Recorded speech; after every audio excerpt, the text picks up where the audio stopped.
प्रश्न उठता है कि निमित्त का भी ऐसा प्रभाव पड़ सकता है क्या? निमित्त का निमित्त के रूप में प्रभाव पड़े बिना नहीं रहता। दो चीजें होती हैं जैन दर्शन की व्यवस्था में, कारण कार्य की व्यवस्था में। एक होता है उपादान और एक होता है निमित्त। उपादान उसको कहते हैं जो कार्य के रूप में ढलता है, और निमित्त उसको ढलने में जो कुछ सहकारी होते हैं वो निमित्त कहलाते हैं। तो निमित्त जो है उपादान के रूप में नहीं ढलता, लेकिन निमित्त उसको उसके कार्य में सहकारी बनता है। तो इस दृष्टि से अपन देखें तो भगवान जहाँ पर विराजमान हैं उनके कारण में 1200 किलोमीटर की पेरीफेरी में वहाँ पर जो सुभिक्ष पड़ रहा है वो भगवान का ही प्रभाव है। जब सम्यक दर्शन उत्पन्न होता है तब उस समय में मनुष्यों और तिर्यंचों के लिए 3 कारण बताए हैं, 3 निमित्त बताए हैं। एक भगवान के दर्शन से, एक धर्मोपदेश सुनने से, जाते स्मरण से। यदि ये तीनों निमित्त नहीं है तो उस जीव के लिए सम्यक दर्शन की प्राप्ति नहीं हो सकती।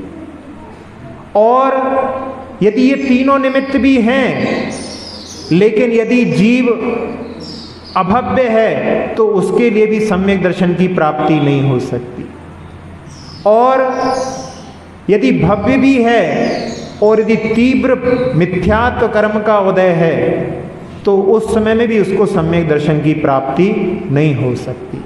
तो उसमें 3 चीजें हो गई, एक उपादान की क्षमता हो, एक निमित्त हो, और बाधक कर्म का अभाव हो, बाधक कारणों का अभाव हो। जब ये तीनों मिल जाते हैं तो उस समय में कार्य जो है कारण के माध्यम से कार्य वहां पर घटित हो जाता है। जैसे छायक सम्यक दर्शन प्राप्त होता है तो वो शुद्ध केवली के ही निमित्त के माध्यम से उत्पन्न होता है, उनके बिना उत्पन्न नहीं होता। तो यहाँ पर भगवान के लिए कहा जा रहा है कि भगवान जहाँ पर विद्यमान हैं उनके प्रभाव से वहाँ पर सुभिक्ष पड़ गया है, ये भगवान का ही प्रभाव है। यदि हम ऐसा नहीं मानेंगे तो जो 34 अतिशय हैं उनमें एक अतिशय कम हो जाएगा, लेकिन भगवान के अतिशय पूर्ण होते हैं। श्वेतांबरों में 35 अतिशय मानते हैं, उनके यहाँ पर एक अतिशय है 35वां कि भगवान आभूषण आदि पहनते नहीं है लेकिन भक्तों को दिखाई देते हैं।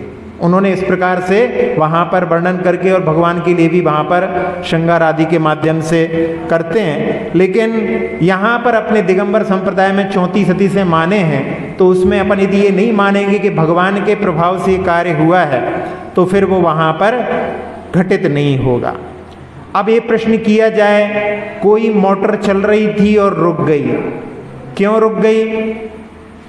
तो उसमें निमित्त का अभाव। क्या निमित्त का अभाव है? उसमें पेट्रोल खत्म हो गया, गाड़ी रुक गई। अब कोई कहे कि ऐसी ही योग्यता थी, ये सही उत्तर नहीं है। उसमें जैसे ही पेट्रोल डाला और वो पेट्रोल डालते ही चालू हो गई, तो हमें यहाँ पर निमित्त का प्रभाव मानना चाहिए। यदि मोटर भी है, पेट्रोल भी है, ड्राइवर भी है, लेकिन ट्रैफिक आ गया सामने, अब वो गाड़ी रुक गई है, तो क्यों? क्योंकि बाधक कारण वहां पर उपस्थित है। इसमें भी यदि कोई ऐसा उत्तर देता है कि ऐसी ही योग्यता थी, तो वो सही उत्तर नहीं है। वहां पर उपादान भी है और निमित्त भी है, लेकिन बाधक कारण होने के कारण में वो कार्य घटित नहीं हो पा रहा है। तो इस प्रकार से हम समझें तो भगवान के कारण ही, भगवान के माध्यम से ही वहाँ पर इतने बड़े जगह में वहाँ पर सुभिक्ष हो जाता है, दुर्भिक्ष वहाँ से पलायित हो जाता है।